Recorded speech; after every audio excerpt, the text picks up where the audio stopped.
أول شيء نقول الحمد لله على ما تقدم من المستوى في مباراة الهلال.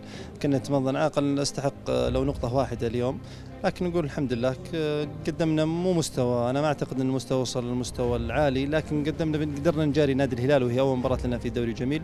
لكن إن شاء الله نقول نعد الجمهور الفيحاوي، إن شاء الله الفيحاء بيكون أفضل بإذن الله في مباراة الاتحاد، وبعد إن شاء الله فترة التوقف بإذن الله. شفنا حراك صيفي قوي في نادي الفيحاء، ما هو هدفكم أستاذ محمد؟ هل هو منافسة على اللقب؟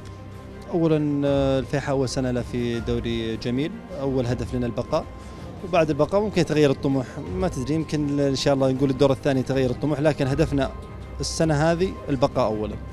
تذكر لنا الداعمين لنادي الفيحاء، ما شاء الله دعم كبير.